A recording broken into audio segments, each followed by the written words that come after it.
Salut les gars, autant ça s'est bien passé sur la piste, autant nous avons quelques déboires. Le petit XT Monster marche pas comme on veut. Là on a arraché une fixation d'amorto. Ma faute, j'y suis allé trop fort. J'avais plus que de la 3S chargée avec, donc j'ai mis une 3S et j'aurais dû brider tout de suite beaucoup plus. Et on a une suspecte derrière de toute façon qui est trop dure. Donc à refaire. Et on fera le prochain essai peut-être dans une petite surface d'herbe avec les bons pneus. Mais il faut vraiment que l'assouplisse énormément l'arrière. On va passer sur le Rage VE, donc d'origine, comme il est livré RTR. 2S, le cerveau, comme dit, relativement mou. Suffit évidemment dans le sable et compagnie, il n'y a pas de problème. 2S maxi possible dans l'engin, ce qui n'est pas plus mal de la part de Kyosho, honnêtement, d'avoir fait un engin qui est bridé en 2S. Ça évite évidemment. Ça évite les abus. Et nous avons un véhicule qui s'est arrêté. Alors, mon petit, qu'est-ce qui t'arrive? Ouais, je cours pas parce que... Non, c'est une blague. C'est la portée qui a foutu le camp. Nous allons donc sortir l'antenne. Toute évidence, il aime pas ça.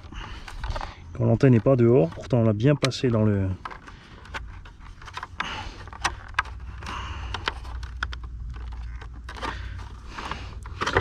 Les batteries là-dedans sont neuves. C'était quoi de Beans?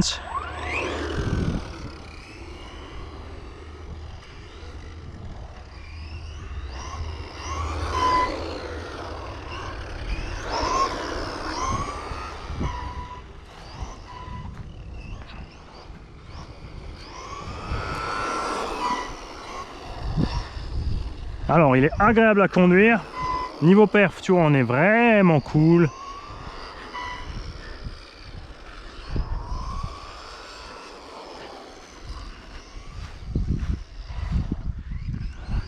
On a un problème de portée par contre.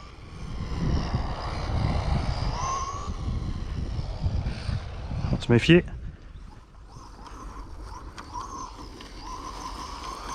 Donc on a réglé les suspects. On a réglé la direction. On a mis des petites cales dans les noix devant pour arrêter de perdre les cardans.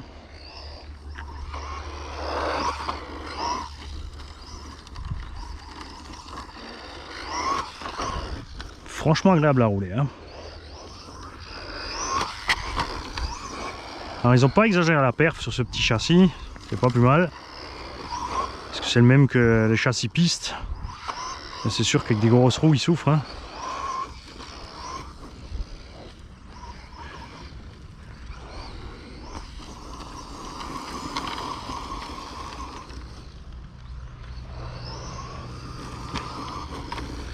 Alors il faut dire que le BSD qui est rebadgé donc chez T2M Pirate Sniper, chez Apsima Assassin, etc. et autres, est plus performant. Niveau solidité là-bas, on n'a pas de souci de triangle, enfin de noix qui s'arrache, le triangle qui sort, enfin de... Ouais, ça va pas avec la migraine, hein. Le soleil aide pas non plus.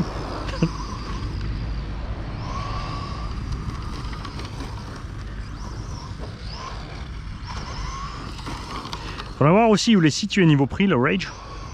Le BSD version origine, je crois, il y a 190 ou 200 € RTR en brushless qui jusqu'à 3S. Mais déjà même en 2S, il marche mieux que ça, hein. Après, ça suffit large pour un petit haut. Ça se trouve, j'ai la bride qui est enclenchée.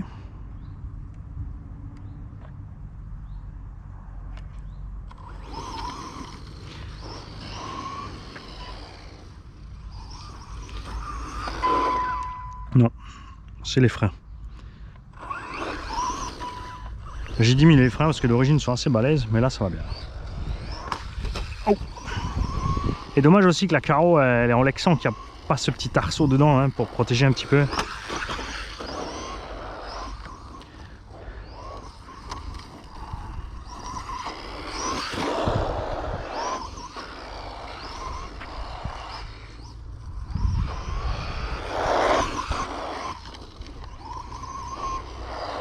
Ça s'en sort bien, hein.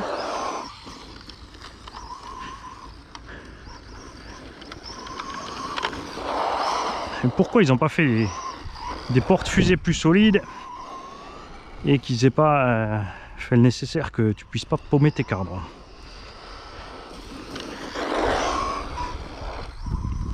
Et là, comme je vous le dis toujours, ça dépend des pilotes, hein. On a certains abonnés qui ont l'engin, qui sont ravis avec, qui n'ont jamais eu de soucis. On me dit après, c'est là, hein, cet engin c'est fait pour ça, du plat dans la prairie comme ça, le sable.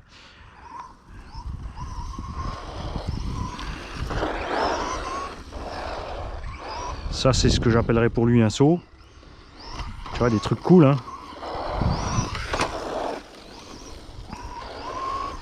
Tu vois, même niveau garde au sol et débattement de suspect, tout ça, il n'est pas prévu pour faire du gros tout-terrain. Il a tendance à piquer du nez aussi un petit peu. Petit décolle.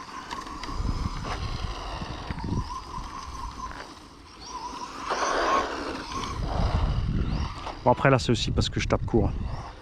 C'est vrai que ça me catapulte le train arrière là.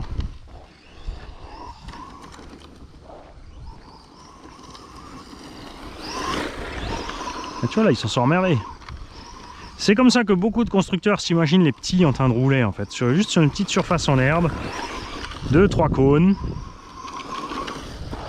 Rarement à fond. Et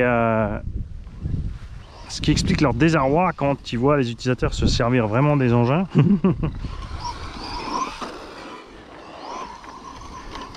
En fait, eux, ils s'imaginent juste les gens qui ont le plaisir de voir évoluer le véhicule et qui le font juste évoluer. En fait, pas rouler, juste le faire rouler.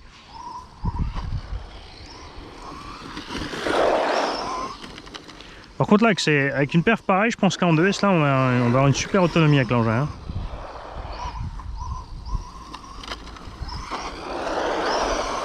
Je pensais qu'il serait un peu plus péchu, mais non. Mais ça suffit. Ça suffit.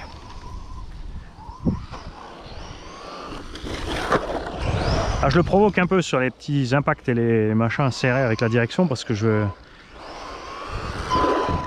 on va voir si on a ce problème de cardan qui saute éventuellement. Ah bravo. Ça fait un moment qu'on roule sans la biellette de direction. Elle allait se promener. Mais je ne sais pas où. Ah, elle est là. Elle s'est décrochée quand j'ai roulé sur mon propre pied.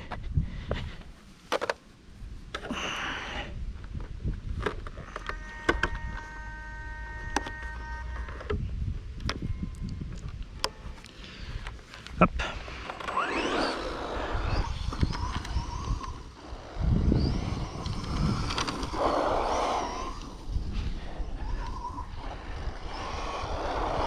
Donc voilà de quoi satisfaire pleinement un débutant.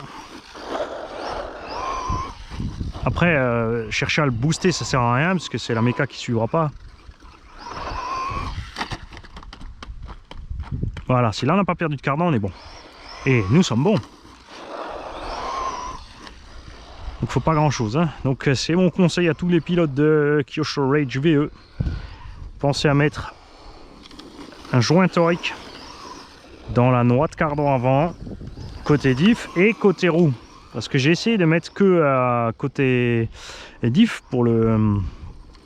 puisque ça sort surtout devant au niveau de la noix de cardan, quand on braque à fond. Et ça va pas. On est trop juste, on est trop à la limite de sortir de la noix côté diff. Donc j'ai mis un petit joint torique de chaque côté. J'ai diminué un tout petit peu l'angle de braquage et tu vois là ça va bien. Et tu vois le cerveau aussi mou qu'il soit, aussi lent qu'il soit, ça ne dérange pas du tout.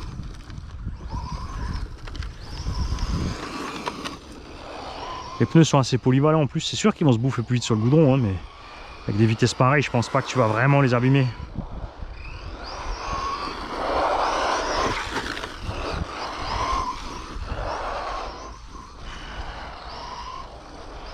Mais vous avez vu ce qu'on a fait subir à ce petit BSD rebadgé à toutes les sauces, T2M Apsima Amnevi FTX FS Racing Conrad Really etc.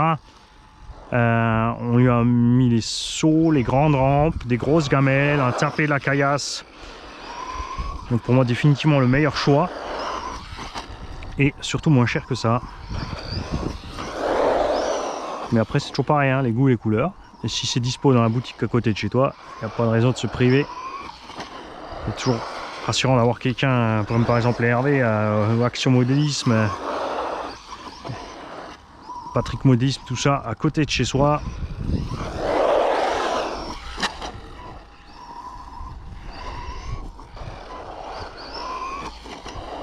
JMR à Angers aussi, il ne faut pas les oublier. Ils sont là aussi pour les clients.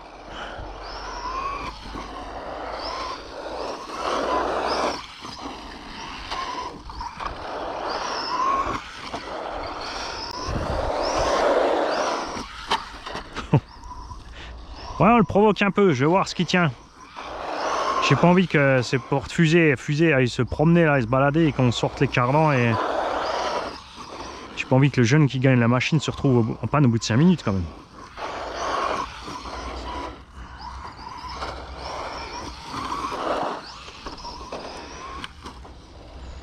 Par contre, ce problème de portée, ça, il va falloir que je le règle. Stop! Biellette d'éclipse, ça c'est bien, ça évite de péter la direction. Inconvénient, si elle tombe, tu dois la chercher. Ce serait bien qu'elle se déclipse, mais qu'elle reste dans le véhicule. Hein.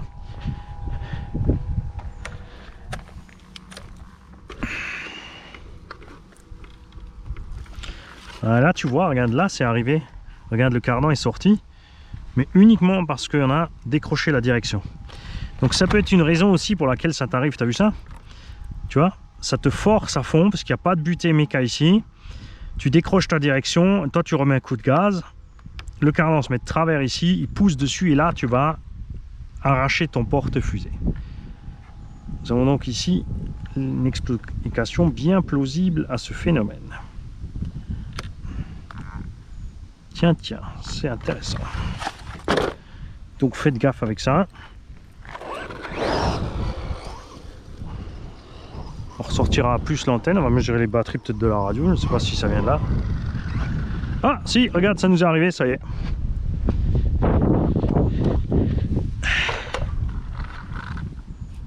C'est vrai que j'ai bloqué la direction d'un côté.